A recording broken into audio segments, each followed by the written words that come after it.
Allahu Akbar. Saying Allahu Akbar is shirka. God never gave you that. God is not Akbar. God is Al-Kabir. May the curse of God be upon this guy. I curse you in the name of God, inshallah. You'll never succeed in life unless you retract that kind of statement. أعوذ بالله من الشيطان الرجيم بسم الله الرحمن الرحيم نحمده ونصلي على رسوله الكريم وعلى آله وصحبه ومن تبعه إلى يوم الدين أسيدانك ونوى أبوه ننقى na seti bia nchen ene besana ko akwajiatimu na sumdwe nka na komshefo a osemu yi won yenso etiasa asiso no yemfa na sumdwe enko ne yeso monte mekasa ya monfa ncheme na emera baba shuaib ekese me no enura ne hasi nyame ena kata bia chiminti monfa ncheme se mekasa ma na eye wakese me odi nyankopɔ odi akese me nti ahyase anyame ene teaching se ebe enika abranti a okotra mami Grace no claim se obi biara obegi hadith edi bia no oye mushrik obi bi obeka se Allahu Akbar bia no oye busunsumni obi bi obeka se kalimatu shahada la ilaha illa Allah Muhammadur Rasulullah oye busunsumni ena me ba mu be kire se de bi na argument ni ye weak weak to the sense the walker no onim ni oka se obi ka se la ilaha illa Allah Muhammadur Rasulullah oye busunsum oye mushrikin and me futil na argument no me bobebre tugui ba sho na shi de se o ka asem na ya ye be ma wo se de o ka ne nokore if se bodem ni kure kasa utie ni ye bo se o ka nokore bi woni nsemu na se obi a wadwene mu da ho aye doctrine na ma o kasa sa but aye de ya doctrine na ye atete wo no ma akoma akubu mu a e wo tworo no a ye nokore abrantie ya ba be kese me se nyankopon no me enkame on se me sei me nkoso da adaya ma be chechire nsemu ama won se oda wona my brother baba shuaib misraw you case ni film so na kata ne ha me pa and ma men ka se mi chiro baba se emo nyina emo adoma nyina oti so o ma ye meeting se e wo so obi anu mojaduro na o ye kese sa meeting na emo nyina ekro no osono onkobi adenti na osono nkobi if so no de ni din kura no ene ne honam se oso dada nti ye pemojaduro nom amajata ye kese adwa ye kese ya oso no de obeda baba biem se komba sasi so ne se fie bi mu maame de bia o aduane a woton ma nkrofo a se ne ba pon suku a wo mo dwina aduane ho no sa fie ho no nipa bi na obadwina aduane ho abebu a me ka kire wini se kase na wo so de ato me so no wo ko hyedem ne sum na sere nyankopon ho bone fache se de Peter ye no emra Yesu Kristo nante poso no so ko nante poso kakra bi akoy Yesu Kristo ama wo mem wo se me se wadi komisheni Muhammadu hatem enu nti nyankopon no me mra me so ene me pufa che so wadi nyankopon kora atem ni komisheni nko according to video and video me prepare no emra wo disprove me no wo se onim ne oka hwe bisa bi moshe se wadamfro no baba bisa bi moshe me kana sema afi no wadi mi court nyina di matem and many chime ho se ne yeto akomhefo no ebiatom pepepe no mo de ni mu odene de but ebiatom pepepe ene dia dance yese onyankopon sa wo me so kakra se me explain ni nsam nkyerem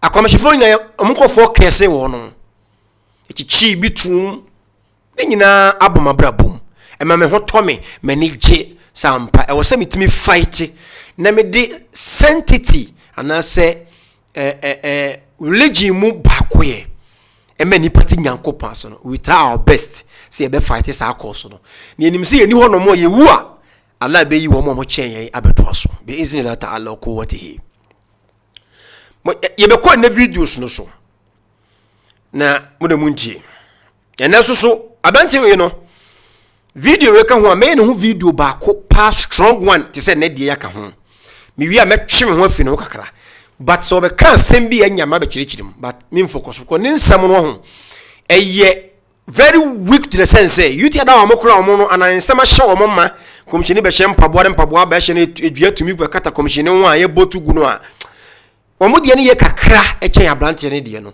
nti ka me de enka konom koye debate ya because mu nyina wo kanse baakum ono no nyi onyi enwoma bi ani se Quran yuti ada mo so nyi enwoma bi ani se hadith ni Quran so mu nyina mu wo kanse baakum so ho but one someone argument no baba e weak to the sense it does not carry weight nene ye se be kire nene ye be to the extent e de a kire nkrofo se ablante no Quran Eurofo no so mo ne kasa se nya mo kire de a ene ogu o mani mu ase and baba na sere wa kachi ala na wonyi case ni mfiri mi so na se case no me nyankopon doba ne mi o na se wanfa case na ma na oye ni nhira de a ene be kwa so to ko hyedem ne su baba na ne me video mo se wo se wo ko pache wo yanko video no so God chose him and gave him guidance. Ladies and gentlemen, what wrong did I say in this statement? Prophet Muhammad didn't choose to be a Muslim. God chose him and gave him guidance. Please, what did I say wrong in this statement? This statement. What did I say wrong in this statement? This guy is going to tell the people that I insult the prophet. People try to paint their teachings. They try to paint their character. But on be be enye unimendia. Omo akonjefo no good heart. Na kakra bi wo me mutu sense se me se wota mi mpo na me ka wasem wo ha me de odo na e ka. Tie din so betimi asai abi mo hye mu nyina tra so mo kominzi mu yutu ada mo nyina agtai undi ntia mo kom wo mu ntimi nya asem bi entia me baba se komisheni Muhammad didn't choose to be a Muslim. God chose him to be a Muslim. Na me si sa statement no o didi komisheni atem sa statement no kan sisi ya no obo and yes, that statement let me cast what they didn't congeniate temo. What the pacho me ba? I is going to tell the people that I insult the prophet by this statement. Listen. He's going to tell the audience that I insult the prophet. Yes. Prophet Muhammad didn't choose to be a Muslim. God chose him and gave him guidance. So kasa nyankopon choose komishenia. And God chose him to become a prophet. So any insult, but was say member insulting, but did not them. It was a statement, and I was say Onyankopon choose komisheni as a Muslim or a prophet, you know. Muminti say enemy sasem na mekaya muminti. Yes. Prophet Muhammad didn't choose to be a Muslim. God chose him and gave him guidance. These people no baba uke ni videos wa odidi komisheni Muhammad watem many places. Me pacho me kasa uke ni videos wa anasa statement no kaina me so odidi komisheni atem. On say obi bia ekode kom ebe nyankopon piricha no nkontompo ewo ninsem mu aharo de be kasimi no ntia me se onko hyedem na wonso baba se me se wa yinso to commission wodi commissioni Muhammad watem sallallahu alaihi wasallam but the statement o kan say nyankopon choose prophet wo yi komisheni se omeye muslim wo se enu ntina me se wodi komisheni atem but wo hwe asem na me kan ye no me se sa enkrofo we baba wo hwe di video sumu a wodi komisheni atem several occasions enye sa asem o kan ye na me kan wasem o ye abrantie kesi ye be ko so ye me ya panyakopon hu mobo unim because what the hatred ti say be to that one more omo hwem videos wa omo the hatred no mo di matem no mo kese me no mo di matem na nso mo ko hye baabi na me nkyiremu ame de baye no ono mo so ka the same thing asem wey me say o videos me nka say statement na o kan say si ana o di komisheni atem na me kire o videos o di komisheni atem si o videos. May the curse of God be upon this guy. I curse you in the name of God, inshallah. Ami majiatum majikes natum wan fa tumi bia nkese me tumi bia kwani ho na wo de otumfo nyankopon a wayi me se me kyekire nsem mu no enne wo de ne kese me majiatum na kese na wo kese no se ama me so a ebia ebetani aba wo so nyanko em de se wo say in the name of God or the kese me ya Allah subhanahu wa ta'ala. Se me say what the commission atem by your statement what Timami Grace wo kan say nyankopon a choose commissioni Muhammad to be a Muslim. Enya na make ho asem o. Me say video sumu me nka video particular video way ba wutie ne ye de. Oh me brother, here one for how be enkoto ho so. You never succeed in life unless you retract that kind of statement. Se men koso abrabomu da dise me twesan se wo se me se wo didi komisheni atem e wo asem na wo kan ye se nyankopon atwusu komisheni baba eni ene me be kire wo se videos na me ka se wo didi komisheni atem na wanti message na se ene wo de no me yankasa ato ho so no nya me hu so me be kire wo video ko se wo di Allah atem what did Allah atem mo kasa mo mre mo ho ase mo adwene se mo nim biribia enti mo kasa with arrogance me be chew videos mienu pe udi komisheni atem adi nyankopon atem na wuzu bi lamin haza ismuhu se nyankopon kra yakwasea by your statement no because we say obi biara obeka se komisheni Muhammad na chire Quran ya sibia na yakwasea Allah so aka ne Quran mu se nyankopon ka chire komisheni se chire ada sama Quran na se de na ka chire nyankopon me be chire usisi o de moment to ask me ba he's willing to debate me, but you don't understand English. How can we have a debate? Organic debate no o se debate me mean English don't me debate me waviane na Quran na wo wa chire ase ko English no in Arab na o de ko English organic debate now say am be ko no me be ko videos o di komisheni atem na me kan ya odwene se me ni statement we no new statement nya no o ye ko sa videos no munti asema wo kafa komisheni so salam ho na me mongu das bi na fe me nto video no so wo first video we ni wura fi ba me kai wo munje. Why will you be joining garbage books trying to explain the words of God when God himself is the perfect explainer of the Quran? Quran chapter 11 verse 1, he is the one who explains the Quran. Quran chapter 24 verse 18, he is the one who clarified the verses. Quran chapter 6 verse 105, he is the one who clarified the book for us. Quran chapter 41 verse 3, he is the one who has already explained his verses. And you are still forcing and foolishly telling us that the prophet is the one to explain the Quran when the Quran itself is explained. Mipacho muntio wama Quran ISB video we na meka wonim ni wura fisi wo kan sa asem no ena wode koto sa video na me nyen na meka ho asem wo wama Quran chapter 11 verse 1, 24 verse 18, 6 verse 105, 41 3 say nyankopon na akire Quran na se na womu si komisheni Muhammad na akire Quran ya se no womu ye foolish people sa obeka se komisheni Muhammad sallam na ebe kire enkrofo Quran ya se wa bra onu nyansamu no Allah adika kire Quran na se dada nti wa kotu ayes bi na me de ba ko beba ni aya ne ba ko beba nti obi obeka se foolishly so because commissioni Muhammadu and ebe chire Quran ase. Astaghfirullah. Quran chapter 6 verse 105. He is the one who clarified the book for us. Quran chapter 41 verse 3. He is the one who has already explained his verses. And you are still forcing and foolishly telling us that the prophet is the one to explain the Quran. When the chapter base commissioni ebe chire Quran ase ya. Now what the Allah tem me to inform anon kan. The word now can foolish, you know. What the amanya nkopon meba yento video no so. Then they will say he was sent to the Arabs to teach them. He was only there to teach the ummiyuna. Was also sikasa. Commissioni yosman say on teach ummiyuna fo no kwa. See the arrogance abranti na de kasa akire commissioni sallam. Because of say or say wonyi hadisi bieni. Na wonyi hadisi kura na we say no so kasa akire commissioni. Wo de yenti do ebeto so yenko. The ummiyina he went to teach. According to you, the mushriks, you are saying illiterates. If they are illiterates, am I an illiterate?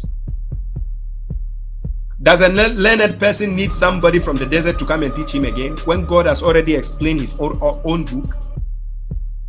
Does a learned person need somebody from the desert to come and teach him again when God has already explained his own book? What's so on or a learned person?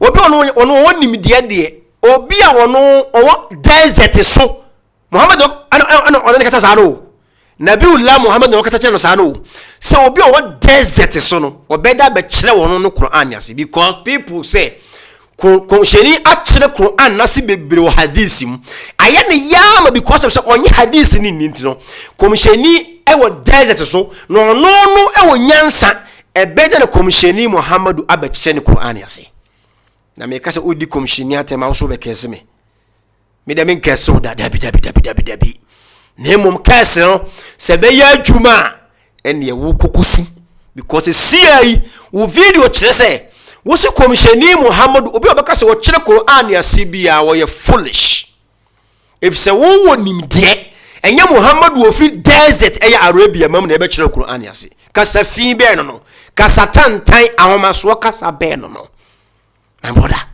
wo de yenti to aso. Does a learned person need somebody from the desert to come and teach him again when God has already explained his own book?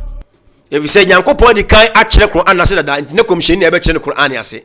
Onti ayas no ko tu nya wonti Quran na se o. Se Yankopon so na kire Quran ase. What if Yankopon mi so wo kasa a wo kire Quran ase ama wo. Baba a wo kitete komsheni Muhammadu no. Wo mobo aya homa so na ye wo sa yanko. You'll be a fool to think the hadith is the book explaining this. Enti wo ube kwasia na se jimifo se komsheni hadith na ebe kire Quran ase wa obeka sa bia no we fool. You'll be a fool to think the hadith is the book explaining this. Nti wesi we no kekeke kana meka chene se so ko no videos mu odi komsheni atem bebre edoso woni seto ye debate ni nchire mu nyina krete komsheni Muhammad sallam. Now me be prove what you say see before some to make videos no wo say obi obeka se komsheni Muhammad na be kire Quran ya si bia no wo ye kwasea. Now you are insulting God and the prophet and those who claim me claim be say komsheni no he is the best explainer of the Quran ever in this earth because God give him the book. Komsheni wo be in Quran mu nche komsheni kunkun Muhammad sallam. But wo say komsheni no obi obaka se wo kire Quran ya sibia na wo yakwasea, then you are insulted the prophet. Say prophet no o ye illiterate say nkofo bi kanti o ye illiterate dia ono ntimi mfi desert na so me kire Quran. If se Nyankopon kire Quran na se dada baba say ka ba debate na me busa questions mema quotations mieni po Quran me kire ase ho be po papa wo pa fa Quran na wa kire ase no fabra ne yenkenkan wo mistakes e wo English no ti na wo to wonim on say wo bian debate say me table of ntu ntimi debate me na konje Muhammad book no de ba na English enya Arab. Now Wama chapter bi wo Quran chapter ye 24 verse 18 na eno gina so kase obi bi obekata konsheni Muhammad na be kire Quran ya sibia no ye foolish ene wodi Nyankopon atemu baba asem na ehu me kai ne de na ansa chapter 24 verse 18 on the quote 2 ye na yen hwa ade bi wo ho 24:18 no wose otumfo nyankopon na ekasa auzu billahi minash shaitan rajim baba ne quote 2 ye mesi na argument e weak argument bia wose wayubayyinu lallahu lakum ayati wallahu a'lamu hakim. Allah explain the verses to you. Allah is all knowing and wise. And in the quotation Dinason say, Nyankopon say wa explaining the ayat. Ya kasa ayat high air the commandment onim. Wa chire mu di achire ye nti obi obaka se komisheni Muhammadu ene be chire Qur'an ya sibia na wo ye kwasea. Ey baba shuaib. Ene yenko Qur'an ni mu en. Ye ko Quran 16:24. Ablanti wo mo bopa o. Asemo. 16:44. Munti asemo Nyankopon kan. Baba Allah yusu liyubayina. Yubayina enye mere explanation. It was asechire say Nyankopon ama ni ayati no emu adaho wa explaining ye pa nye just explain the same word na Allah wisu man ho Quran chapter 16 verse 44 Allah say bil bayinat with clarification Nyankopon to commissioni yamau clarification. And the scripture we reveal to you reminder. Ya yinka kaya bidiama wu Muhammadu. Tiye. Ano wasi. Liyubayila linnas. Sa ube chile mu ye. Ube ma emua daho ediama adasama. Baba se. Ube bi obe kese. Komisheni a chile Qur'an ya sibiano. Oye kwa siya. Odi di Allah tem. Quran chapter 16 verse 44. Allah say Nyankopon komisheni on church Quran na simu pefe lubeyin la linas. On say baba kes na wo kese me no. Enne what did the komisheni atem amana ka Nyankopon otumfo no. Me say wo bi o ye arrogance biara onyankoso da. Wusi obi obaka se komisheni na echechere Qur'an ya sibia wo kwasea. Komisheni mfi desert emechere wa wuri Qur'an mu. Number 2, wusi obi biara obaka se komisheni po achire Qur'an na se no. Chese woye uyisu the word fool wa jimmy pa. Quran chapter 6 verse 105. He is the one who clarified the book for us. Quran chapter 41 verse 3. He is the one who has already explained his verses. And you are still forcing and foolishly telling us that the prophet is the one to explain the Quran, when the Quran itself is explained. And Allah say, commissioning ye Quran na ma se chire mu fama adasama. Nti wana odi atemi baba, Nyankopon anasa yen. Astaghfirullah. These people come because ni YouTube ni ntale na wa ye no ton. Wait. Na me kasa wodi komisheni atema wo so wo kese me.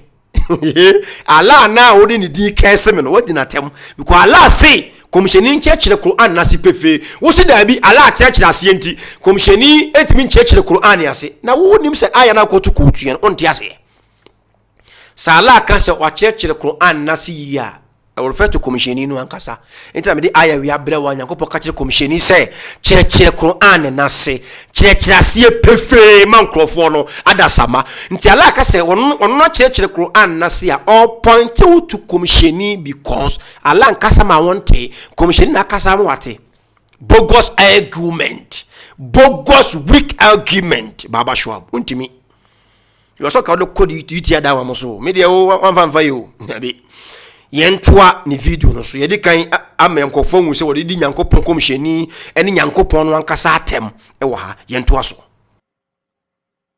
We want to play international match. You want us to play local match. Baba Shuaib, I'm beyond playing local matches. I don't play local matches. And you think Baba Shuaib rather hates Islam? I hate who? And the people who were yabbing behind me, when I finally stepped to Ghana, the people who I was told they keep yabbing behind Baba Shuaib, that who Baba Shuaib does, when I'm finally there, they don't have mouthpiece to talk. Obian wa waji debate ni tu me na me say me no be debate no wadwane yese ko asa woni Ghana wadwane se me brofo nye enti wo do international wadwane yitum se wadwane because argument no be share me a enka me gina kasa be hwe me din why want me ntimi nkasa because argument no ye weak to the sense say it doesn't make sense so be ka say ye ntworo 5 daily prayers e wo Quran mu nti enim yenka 5 pillars of Islam enti enim why a weak argument. What is it here? What the entire video so? I'm serious. When I was finally in Ghana, those people cannot talk again. Then you let some comedy scholars you have, the Sunni scholars, the Shia scholars, Tijaniya scholars, who are just getting the Arabs money, driving big cars, and you think they are the ones who care about you and Islam. Sembaba o kama sama ya memfa men emfra yuti ada wo mu omu nyina tam se de wo tam ya wo kese me no omu nyina empema sem nti se wadwene se me tawa me tawo me do pa but wo yira on se Quran you no adi duty ama wo arrogant and amebo wo baba but memfa ne se me tawo de me tawo kra unima de unime hwef ukotu Quran but on tiase ba wo komisheni Muhammadu ono no ntimi nkyerɛ Quran yase ye to aswe. Let's go to the comedian. Ye kam mushirika e kyerɛ obi a ɔyɛ busunsun ni a wodi biribi abata Nyankopɔn fe ne mushrik. He says when you say mushrik, it means somebody who has actually attached something to God in the act of worship. That is who you call a mushrik. Yes, that is a mushrik. Wajiatum explanation am debe wajiatum say any fe ni mushrik. Wo si Muslim fo nyina ye mushrik because of so mo kan la ilaha illallah Muhammadur Rasulullah. Muhammadur Rasulullah debe ka ho nti obi ye mushrik. Baba wo si obi obeka Allahu akbaru wo ye busunsumuni astaghfirullah. Me de beba and say maybe we no credit good dustbin. We don't share video no. Yeah, to us. That is what Baba Shuaib is telling you guys, that you are mushrik, the hypocrites in Ghana especially. Now, what say on can say obi a mushrik. They see I was say that's why I tell you say we a mushrik. We are boson for. But obi try throw video here what they reply me yanko. You are mushriks because you said we cannot practice Islam unless we attach your garbage books to the words of God. Enti was said enti omo ye mushrik ni say untimi nye Islam wa bra onko sua komisheni ho ade nti wa beka se komisheni e wo ko sua komisheni practice ansa na wa ye Muslim no we ye mushrik na ko ade baba ya na wo ba wo twibia na wo yi bia wo nnoma ema wo kasa sana because the can ntasumu ono na yede nwoma ne ma no komisheni na yede nwoma ne ma no wo bas no wonyem o kasai wo se obi obekọ ne nchen se open kiremu afi ni ho no wo ye mushrik enam se wo si hadith ni bi nyenti enti hadith ni nyina anye sa tam ka kire video ba kunum se wo ma na wo ma miensa anan enum nye na se wo se we cannot practice Islam unless we attach your garbage books to the words of God. Before Islam can be practiced. Is that not a mushrik? So what should you be told? On say one thing mushrik yase. Mushrik nkyese obi a okofa komisheni hadith e dia abekire ye mushrik. Mushrik obi a osum biribi bata Nyankopon ho na efe ne mushrik hun. Wodi wo wura hye biribi mu se eno betimi aboa wo ase Nyankopon ne fe de mushrik bosonsum ni ya na obi oye mata ho onsa nim de word mushrik impo obi ka say 5 pillars ways ewo Quran mu ani mushrik ni de ni because one argument ni say obi bia onye Quran yun na odi hadith be ka Quran ho bia na oye mushrik akoyi pa me say enye nchirima we kan hu hia kora wo dabi wa bom papa na de enti a wo gyina so no se ye Arabic kasa bi a yeka se la ilaha illallah Muhammadu Rasulullah. Also obi obekasa asem ni biara oye mushrikin oye. You see, that is a lie. You see, this is the foolishness of this kind of clowns that I'm talking about. Oh dear. Now dear tem wo say obi bia obakofa invention bi afiri hadith mu dia babia wo ye mushrikun wo so won kansa baba wo kansa ma mi grace busa wo say wo so mo ye de wo so mo ye mushrik adaya o mo practice 5 pillars of Islam o mo ka kalima de Muhammadu ka ho wan kansa mo mi entimla. We will cross it. Yes. When we get to that bridge, we will cross it. Yes. Right now, you have made a profound statement. Yes. That some of your colleagues are idol worshippers. They are not my colleagues, by the way. Are they not Muslims? They are mushriks. I just told you. Mushriks. Yes. You are telling us. So how are they my colleagues? If I'm telling you they are not my colleagues. So what are they to you? They are mushriks too. Wo se de enti o mo ye mushrik ni so de enti na wo deny baba. Wo so wan kansa He doesn't understand English. He said, I said, anybody who said La ilaha illallah Muhammadur Rasulullah is a mushrik. Is that what I said? I have the video. I'm going to play the video. But is that what I said? Yeah? O ka kai ono enanim. Me ka sa na waka. Wo se obi biara a o ye muslim ni bia ye mushrik. Ena wodi wa argument ba se argument wodi ban se obi bi obeka kalima se la ilaha illallah Muhammadu Rasulullah be tatu obia wo ye mushrik ona kaye wo sa se arkanul Islam 5 pillars of Islam it is not mentioned in the Quran and to obi obeka sabia wo ye mushrik ena wo ko kire se dia Islam ni my look at crackers okay omuye mushrik omuye wunua no se da bi omuye mushrik ana wura fia na afa na wo ka kasa wo kan ya baba wo kan subhanallah baba tie argument no me see a week mo tie videos no mla. Is that what I said? Oh my God.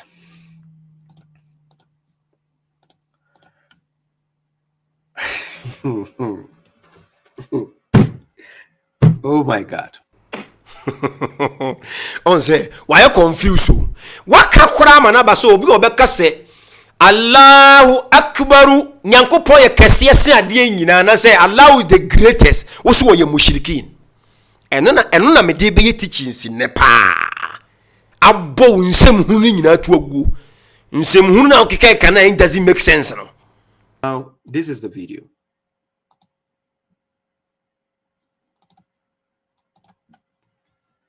That's nyankopon ye baako oboa Quran in cancer said ya. I said that God says we should bear witness that God is one. He said the Quran doesn't say that.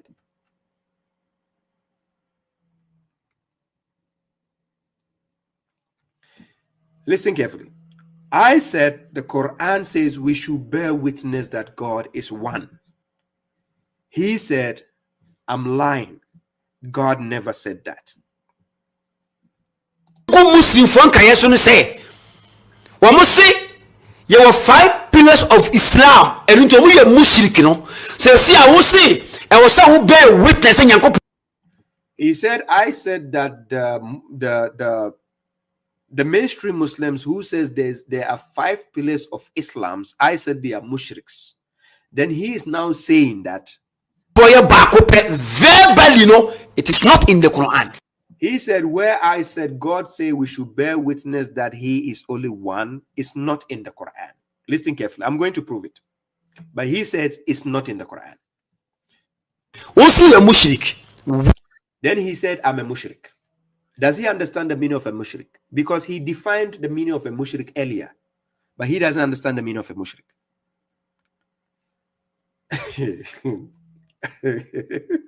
That's why I told you these people speak with hatred. they hate me so much. So they twist words and they are, how will I say, confused, flabbergasted, perplexed. I don't know if they have concoction in the head. So I'm going to prove to you. Now look at this verse. Quran chapter 7 verse 172. And this is the verse on the screen. Now, in Quran chapter 7 verse 172, it says, and when your Lord took from the children of Adam, from their emergence and their descendants, and they testified for themselves, am I not your Lord? They said, indeed, we testify,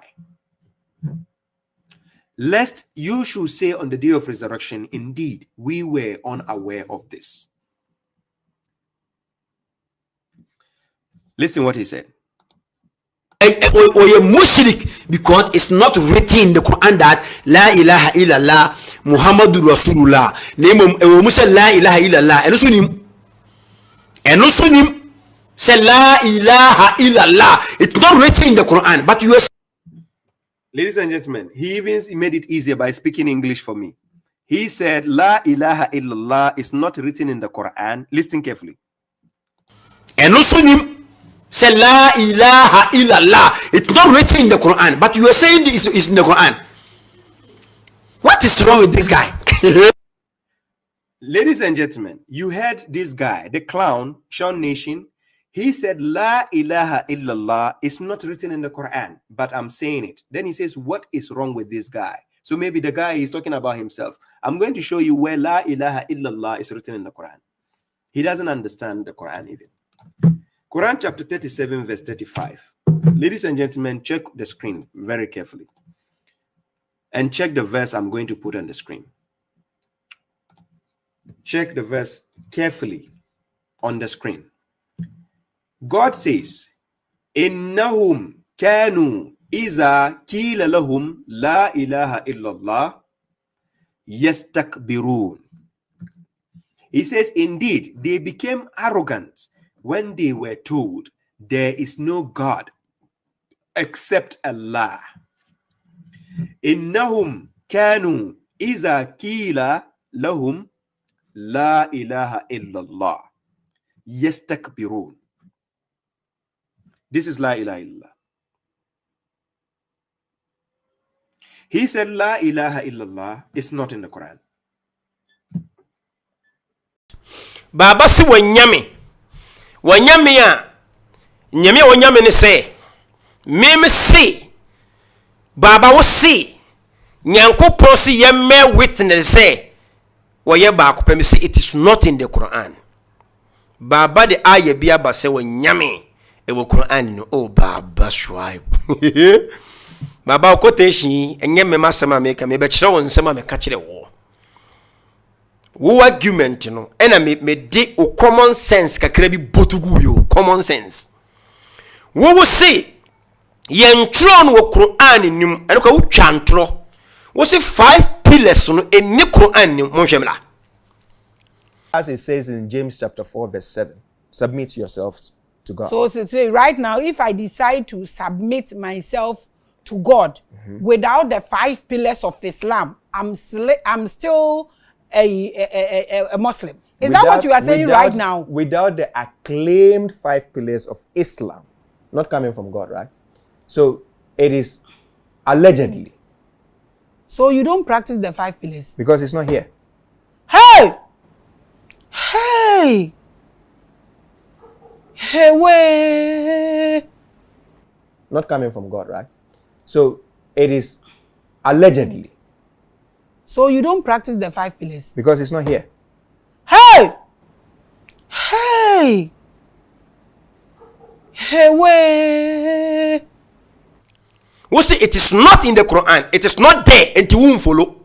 Mami grace a punchy will say. And you will say nim. And when I will change you and say, oh, me can't say nim. Name will say it is not written. Hey! Hey, way! emphatically, The 5 pillars is not there. Explicitly. No, I'm not saying it's not there. I'm saying it's not written. And I make a chow say, I'm not we church about me grace hono. One send the brain okay and nay hadith. It is not in the Quran verbally. Number one, what can I say? Maybe platino, koso. You find shahada. The shahada you find is Quran chapter 3 verse 18. You have to bear witness that there is one God. That's it. There's no nothing like I bear witness that Muhammad is the messenger. The moment you believe in the Quran, you already believe in Muhammad because he brought the Quran. So what you need to do is to bear witness there is God. That's where you come from. So you bear witness that there is God. That's number one. What can I say? The Allah can say yanka se la ilaha illallah. Mama yanka Muhammadu Rasulullah say it is not in the Quran. You said God said you should bear witness that he is one or there is only one God. It is not in the Quran. Quotation would be say you know. Men can't tell say Nyankopon ya baako Quran mu. I will never say that. It is in the Quran. Allahu la ilaha illa huwa. So ka kira atamfo no a say Nyankopon ya baako pa la ilaha illa Allah. Mo say no de ahomaso ko. It is in the Quran. But there who can say you know. Would you ever say no? Any meme argument I mean no the year you know. Me say wo say I bear witness that there is the only one God. It is not in the Quran. Hadith you know. And so what to hadith ya twene. Ni nyina to atwene. And the commissioner Muhammad hadith say la ilaha illallah Muhammadur Rasulullah. I bear witness. It is in the hadith. But we will say you must bear witness that there is only one God. It is not in the Quran. And I make a channel baba. Ana what you say I when I go to you know. Ye nim say aya nana. I blunt you we pa. With a me baba men ken or go to Quran aya bi. Aya go to ya wono no kire me say wachi me say la ilaha illallah e Quran me nka say Nyankopon e ba ko peni Quran mu baba enu ni Quran chapter 36 was so fat ni aya 35 Allah say innahum kanu iza qila lahum la ilaha illallah ahanya bear witness baba who say what English bear witness bi sha esha ba me mbusao bear witness wa Allah kasa wo ka kire tiafo no say la ilaha illallah Nyankopon bie no ka Nyankopon ba ko pe no ho a yastakbirun no mo dia homa so ko but dia wo ka ya wo ka say e wo so bear witness wo chapter wo ko 2 ye Quran chapter 3 verse 18 and ko Nyankopon na ka say shahidallahu annahu la ilaha illa huwa Nyankopon ka say bear witness say wo ye ba ko verbally said wo ka no the enti am sa ne bro no say wo argument ni say yen ka sa wo Quran nim yen kire wo e wo mu de na so yen twero dia wo kan ya twero wo sa kan say Islam means submission. It is not in the Quran that Islam means submission. Al-Islam ya'ni al-istislam. It is not in the Quran. So the word Islam is not an English word. It is an Arabic word. So people kept using the word Islam to actually seem as if it is something which actually started in the 7th century. So what is Islam? Islam means submission. But the proper way to pronounce it is al-Islam. But uko Quran ni mo wo benya say submission Islam no nemo ya ni bi anka ho. There is no ya ni in the Quran, but wo de ka ho ene ya hadith. That's a commissioner Muhammadu ay Nyankopon ba koye e wo Quran nim wayi commissioner Muhammadu wono so no wasem no ka say kasa la ilaha illallah Muhammadu Rasulullah wo say no ka wo ye mushrik. Are you serious baba? Wait na wo dwane debate na wo kese me no. Kese ko me nyi kese ni tonche bi ko kese wo ye kese hunu. Nti now baba se wanyame da bi wonyame wo asma wo kan say you must bear witness that Nyankopon kan say wakala Allah annahu yujibu alaina an nashhadu anna Allah wahida. It is not in the Quran. Nemo ubenya Quran mu say Nyankopon ye ba ko pe. Ubenya Quran say ni komisheni Muhammadu ya no somafo ɛna woka bomu a udi ho adanse a kyerɛ nkrofo a ne yɛ la ilaha illallah Muhammadu Rasulullah wo so obi obɛka saa asɛm ne bia wo yɛ mushrik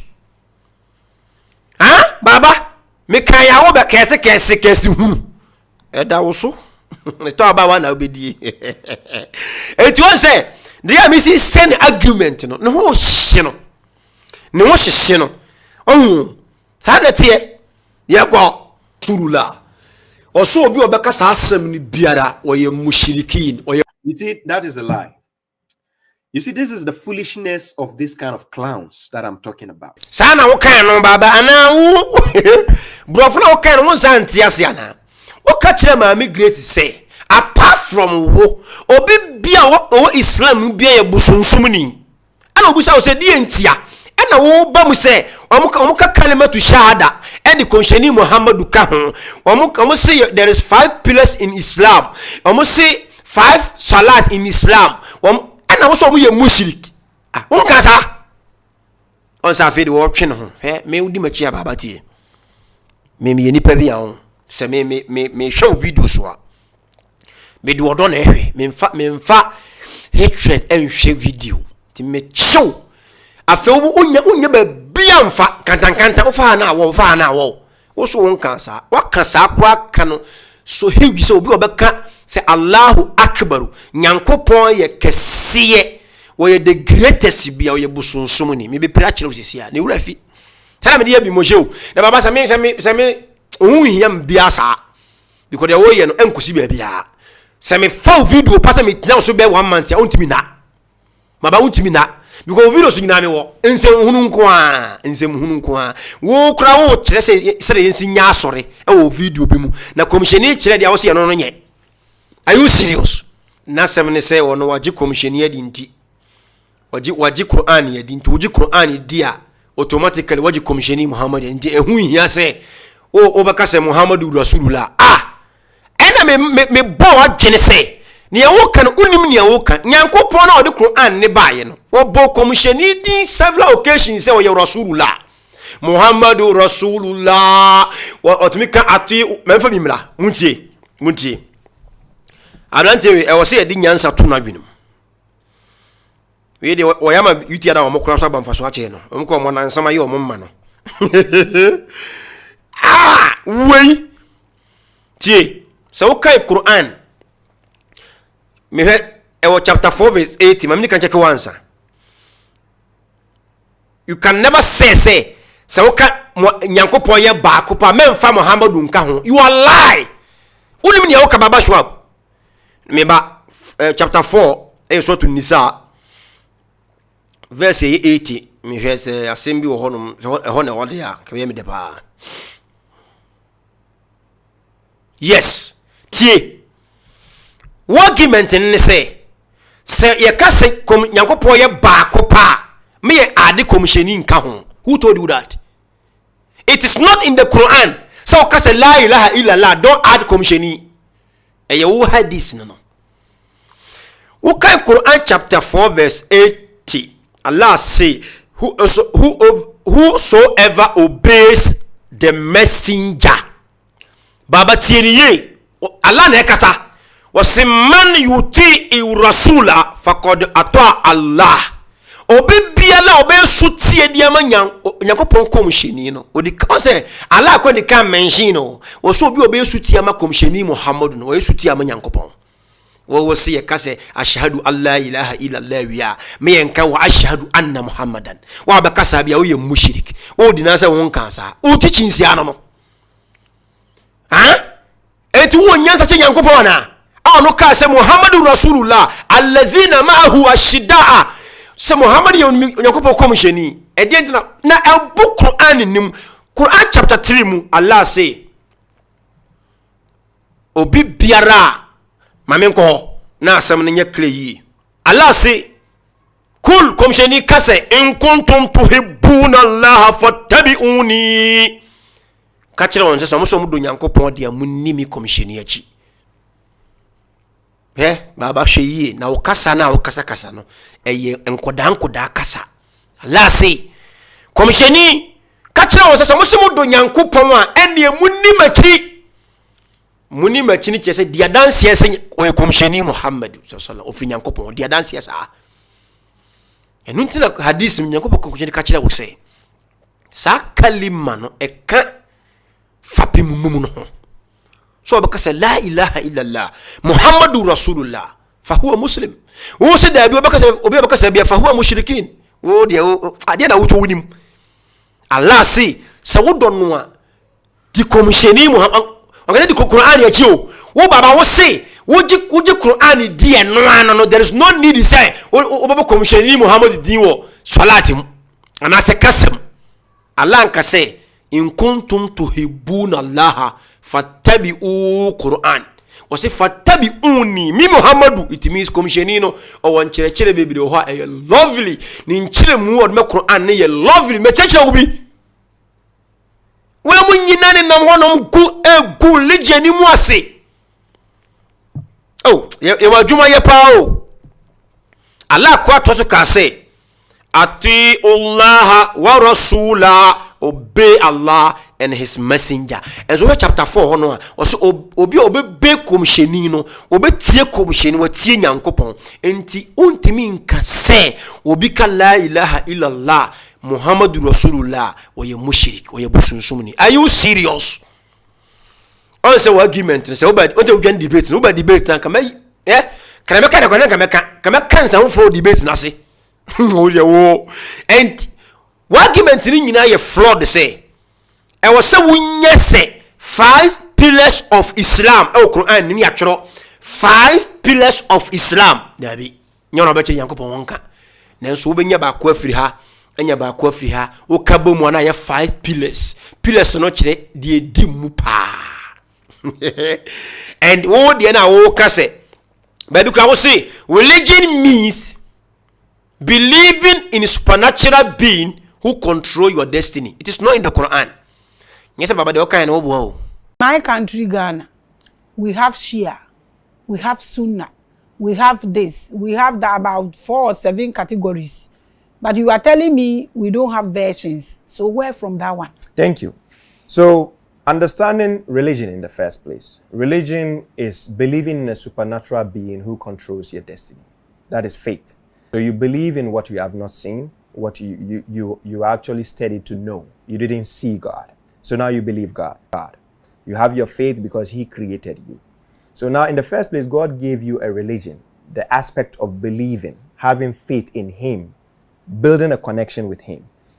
Religion meaning no, but Allah ntro no Quran mo verbally say adini huwa imanu wujudi enim nemo obo sampa religion no kire say ginyankopon di o Quran nim sa but o kire ma kire nkrofo a na oba kire say dia wo kan no enti komsheni Muhammad for Quran aya na no kire mu yie dia kire nkrofo na be la ilaha illa Muhammad rasul wo se no nye.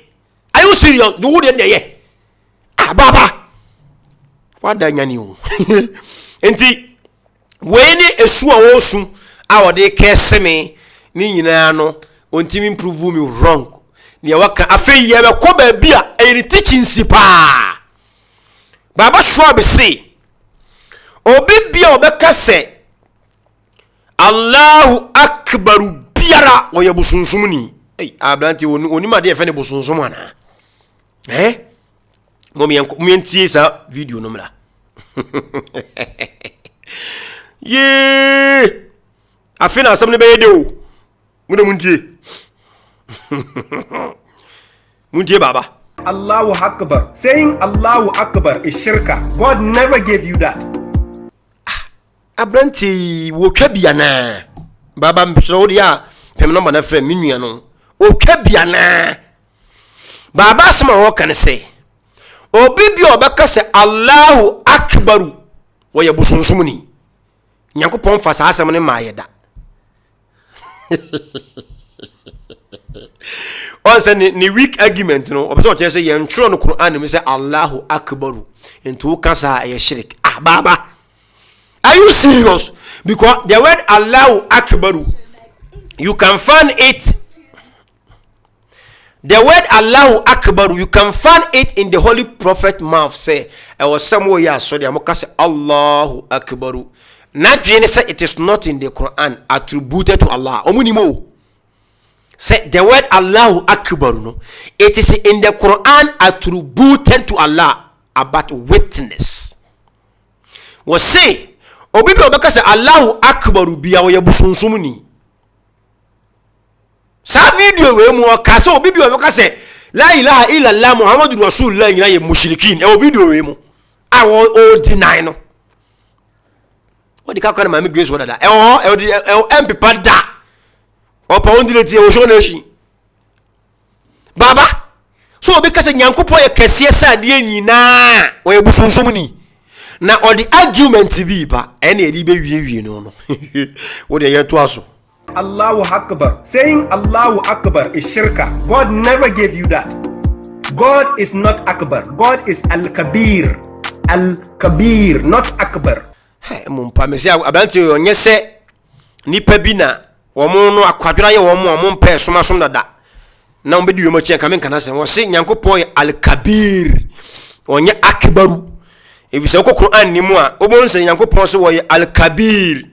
Nti onye Akbaru. Hey, enti wono e bia onye afso be say Allahu Al-Kabiru. The word Allahu Al-Kabiru, it is not mentioned in the Quran, but ubenya Al-Kabir attributed to Allah. That is the Allah attributed. Al-Kabir means great.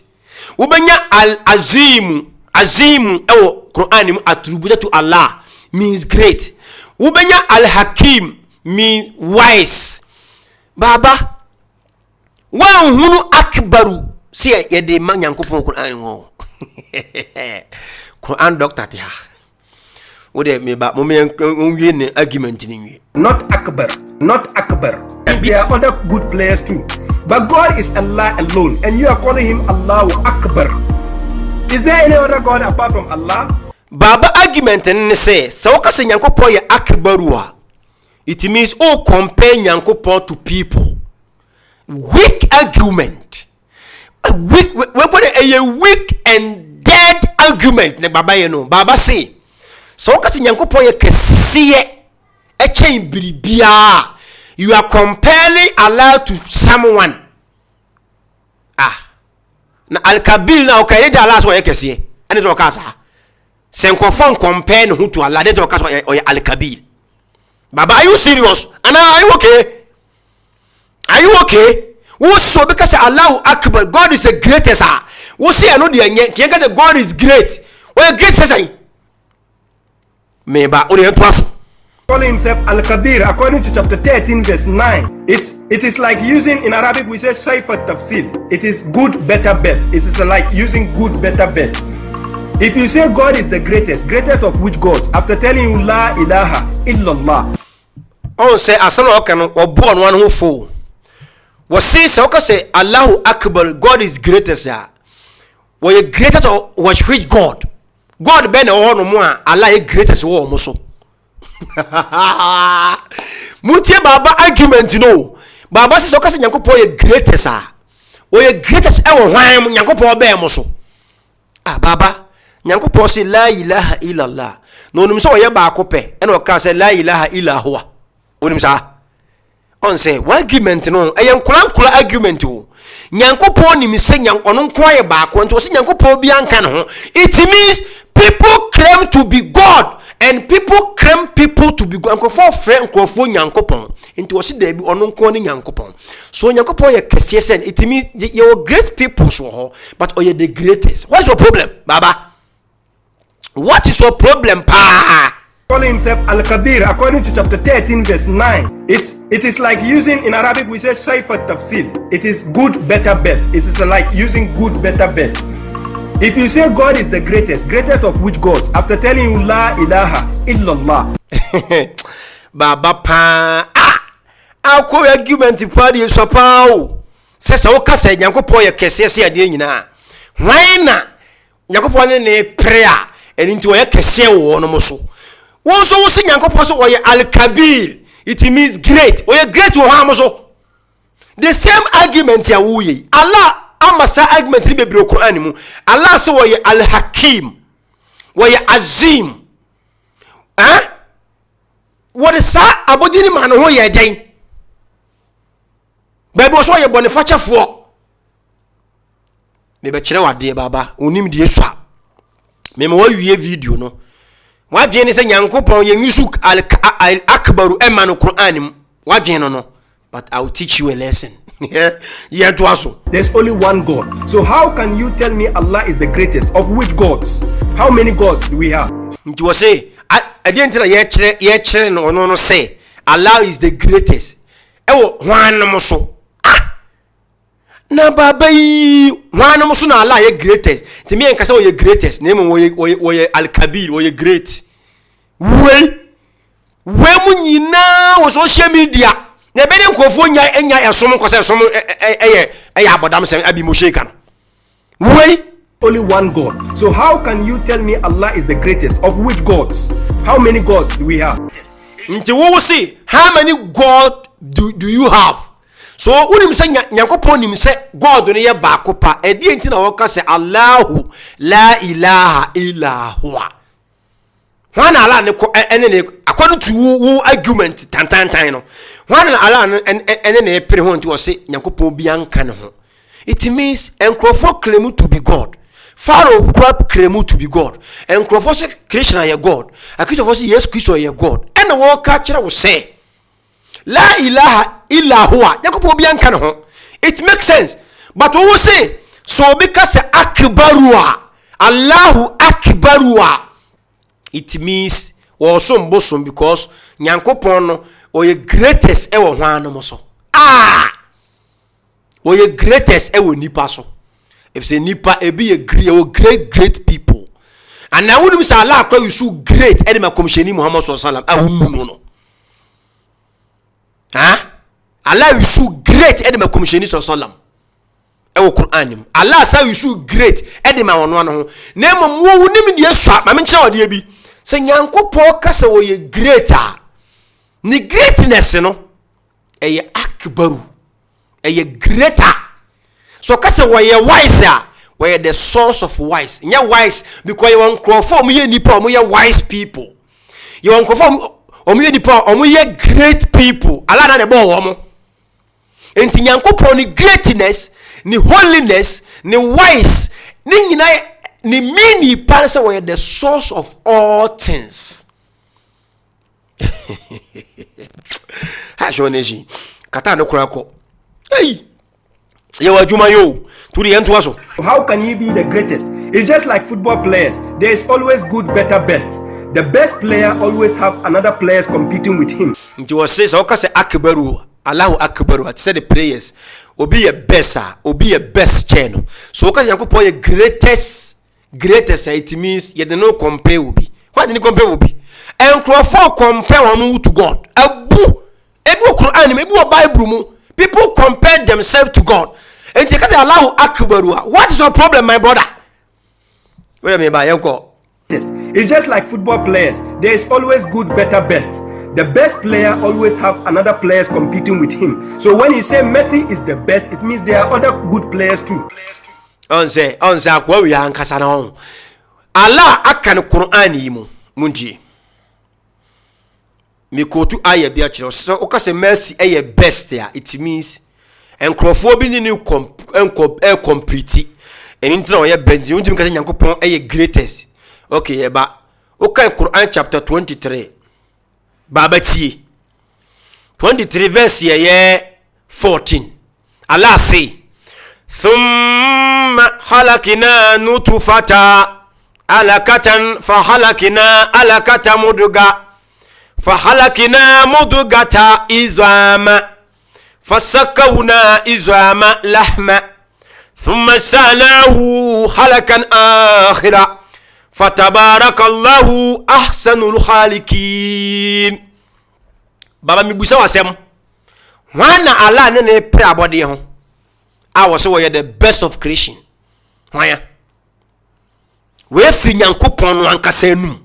Was he is the best of creation on the body and dimu pa. Wana nyankopon ne pre according to your weak argument na we say. So because say Allahu akbaru it means you didn't compare obi and Allah say we the best of creation. When Allah ne complete I was the best of creation. Na unu say nkrofo so bad dey was asese wana.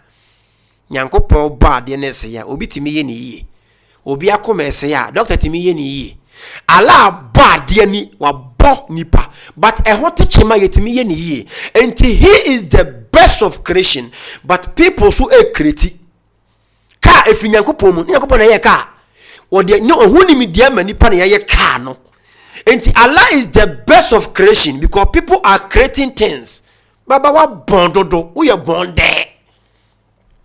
bonde kon bi mo she nipa no ade asamni and what argument ya wo kan efa akbar hu eye weak hwe wo kan ma me fa bi nkyerɛw wo se wo kan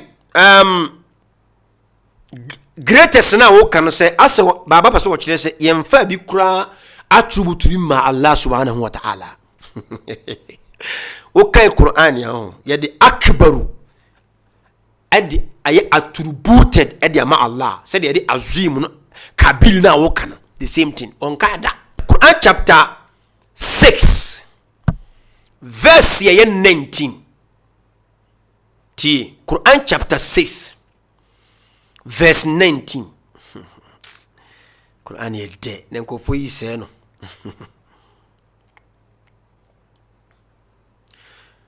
asemi wo se kul nyanko pok ani komsheni Muhammadu ne kasa say ayu shay'in akbaru shahadatan akbar na wosi yenya no ala yusunha wasi kul komsheni katujwa I command you say it kul ayu shay'in akbaru shahadatan wasi say what thing is greater than testimony wasi edi na kesiye ewo adansidie mu ye kesiye di adanse a edi adanse be pa na ye kese wasi kul lahu shahidu baina wa bainakum ne wodi adanse so pa ne nyankopon otumfo no enti Qur'ani pa kire wo say Allahu akbaru woye greatest ewo bribia mu eba dansie mu a woye greatest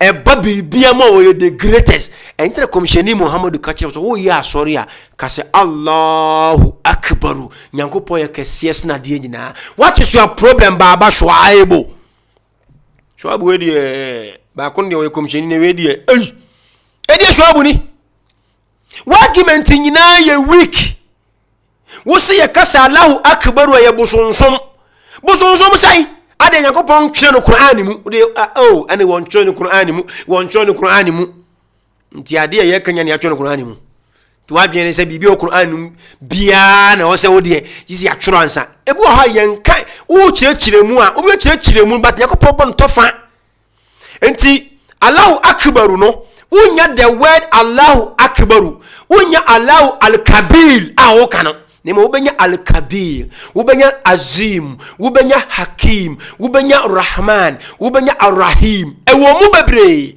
edi entina ala de sa attribute no ma no ye woni pa mo ye ar-rahim so ho ye woni pa mo ye ar-rahman ho nemo nyankopon ye the greater ar-rahman baba argument no sapao debate no ka be ye that time ntimi sisu biemu a Quran chapter 6 verse 19 wasi kullu ayu shay'in akbaru shahada kullu lahu shahidu bayna wa baynakum say things is greater in the testimony say Allah is a witness between me and you and to be a greater witness it's Allah subhanahu wa ta'ala he is the akbaru Quran leka to ntimi kan che say okay Allahu akbaru a wrong it is not wrong because Allah Quran mu and akbaru so Quran mu ya batu ogwa mana na koma ye ne ya ntiza o se mercy ye better ne senkofo ni ne twende ya Allah so ye the best ne mo me ka kire mu nya baba nko a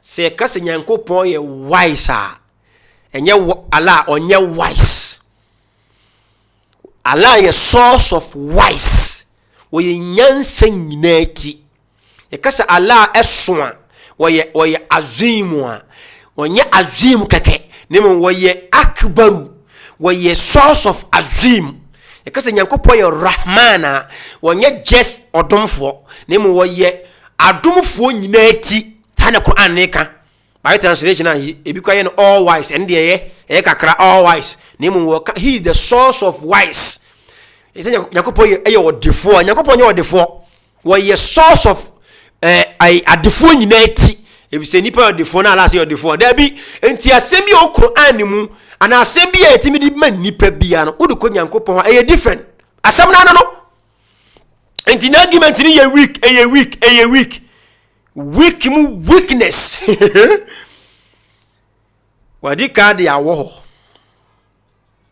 me say me ba be ne ho video ba ko strong one o ma se oni seto madam fu seto o ba shia me bi mo she nipa na o se o ha me obi mo she won o ba me nche be chia me ofra bo chire ba no oni ye debate bi na o se komsheni ye sena na wo ye sena ni nyina ya temdidi onti Qur'an asaba baka Qur'an lutum ne fato enti we ni ade a ode ba ya se wa be keseme na mabe boni nyina de agu dustbin mu se me boni nsem no tofa na argument ni se obi obeka se kalimatu shahada la ilaha illa allah muhammadur rasulullah biyan wa yabusunsum ni ya batu agu ni ya oka obi obeka se there is 5 pillars in Islam ono aka se ni ma felo se ewom nemu ye nchroy ampa ye se ye nchroy bati ewom enti we argument no aye useless wasi obi a obeka se 5 daily prayers wo Quran bia no ye mushrik ya provu kire no se ewom eno ya batu agu eno obi obeka se akbaru bia no Allahu akbaru bia no ye busunsum ni ya batu agu because na argument ni ye weak because Allah o kire nkofo se wo soro chen yen it means you nkofo mo so soro asasi so no na bo wo there's no problem and komsheni Muhammadu Qur'ano Allah e ka se wo ye azim o se o kan Quran chapter na men hwe aya no na men kan Quran chapter so kan Quran chapter 69 Allah say innahu kana la yu'minuna billahi azim for should do not believe in Allah the great nti Allah yusu azim man ho na azim we no enti say nipa azim nti asesa Allah yusu azim man ho ena wo Quran ni musu Allah say komsheni Muhammad o say wa innaka ala khuluqun azim wo Muhammad wo subaya subaya no anasa wo maye no esopa azim o yusuri ma komsheni Muhammadu nti komsheni azim no eni nyankopon azim nyepe eno so ni pati ase nti baba nasoma wo kan nyina no it doesn't make sense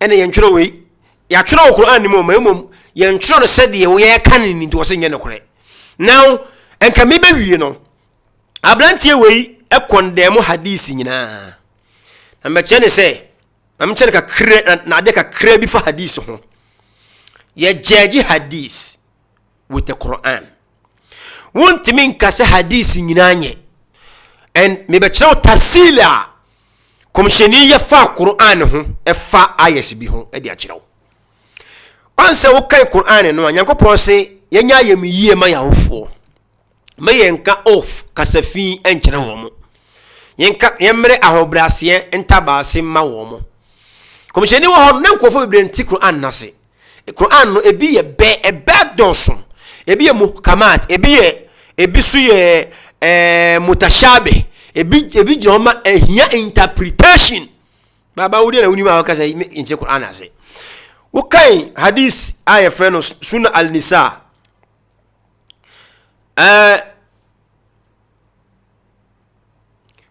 komsheni no mo kwa akon ena abrantie bi ebe pledge to komsheni sallam an-nisa suratu nisa 3104 ento oma pledge to komsheni no so obekobi ena na omoma abrantie no maame ejina ho na osu na opapa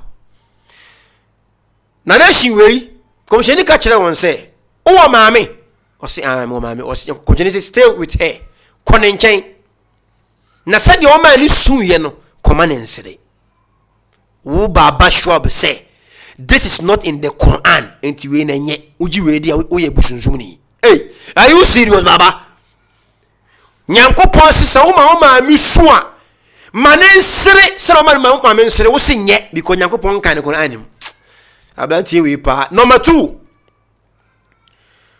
Commissioner Sallam ana be me ba ne nchen se hwan na wosa me treat ni yie pa wo wiase mu. Commissioner so wo maame wosabu sabiem woso wo maame wosabu sabiem woso wo maame treat wo maame yie ene ye tafsir Commissioner ye fa asam na wo Quran ne ho no baba de na honim afi wo se treat wo papa so yie wo se sa asam wo ye ntro no Quran mu nti enye na tabato kire se anabi Suleiman kan ne babru mu se obi bi obepa o maame baba abre obepa ma o maame afi ni nchen o ya niwo ba no eni Quran mu nti enye baba we mu nyina teachers na tie sura fe no so to ikhlas nyankopon se kul huwallahu ahad allahu samadun lam yalid wa lam yulad wa lam yakul lahu kufuwan ahad uko hadisi mo nyankopon e ma komsheni chire mu yie nyankopon se adasama pome wa bla emfatama wonsa eno ma menhwe se menya sa hadisi we ya nenka memfa nka ho ibacho mvanche makrana hadis kuksi mu ena asase mu we ewo na Bukhari mu aso mo so report we asem ni we ewo wawaru Bukhariyun ebi wo muslim so baba si eni Quran mu ntinye akwa we pa ana woni se kulu hu Allah na Quran nyankoma ma komsheni e bai mu kire ho tie wasi an ibn hurayra waliyallahu anhu qala ana nabiy sallallahu alayhi wasallam qala Allah ta'ala nyankopo ka se kazabani ibnu adama wallam yakul lahu zalik wasi adamo mapome. Allah said, son of Adam, deny me. Wa bra omuni kwanse omo yesa. But you we ni Quran mu, but we see ento no. You are not serious, Baba Shuaib. And I say, washatamani walam yakunu lahu zalik. And he revealed me, had no right to do so. Omu di matem, yanko say nipa di matem. Wa bra emfata ma wonsa owie na obekirem adekora wo ya wadi natem adekora wo ya wapono ene se wo say one Quran we hadith neka o ubeku Quran na ewo bia o kabomu a ena komisheni di kire nkofo no wo se nyeye ntontwene. Who are you to say that? And he was say it is he say his non-remark has made me at first. Was say nipa kase se wo wua nyakopon timi nyane no. Oso wo kasa wa dinatem, wo kasa wa deny no, wo kasa wa kasa tia no. This is any Quran me say nipa nyakopon say nipa so ntimi nyane no. Na komisheni kirekire mu say Allah say asem na wo kan ye no. Wo kasa pe wa dinatem. O si yentro we wo Quran mu ntimi yemfa nya adwuma. When you're serious, me to us was say, and was it for me then remark he was it he revealed me it's saying that I have taken himself a son was so mudimatem and it's almost my fa oba ama me ho me ma wo ba a nyankopɔ ka no qul huwallahu ahad allahu samadun lam yalid wa lam yulad wa lam yakul lahu kufuwan ahad. Hadith ni komsheni si nyankopon se so wo kase wa fa oba ma ne ho a wodi dinatem wo hadith mu se nye adaya obi obaji hadith ye de bia ye mushrik ya blanti bi pa ana hadith ni komsheni ko tu nyankopon se Allah se fa qawluhu ta'a ittakhazu Allahu walada wa ana ahada so as-samadu lam yalid wa lam yulad wa lam yakul lahu kufuwan ahad eno ko to se me nyankopon makase me obi anwome na me so ma anwoba we ye Bukhari mu esawo ewo muslimu esawo hadith kuksi mu ntu hadith kakra me de ba ye ya na se wo se me yentontwene e se yentwene no Qur'an mu me de asia blante no nim ne woka wassalamu alaikum wa rahmatullahi wa barakatuhu.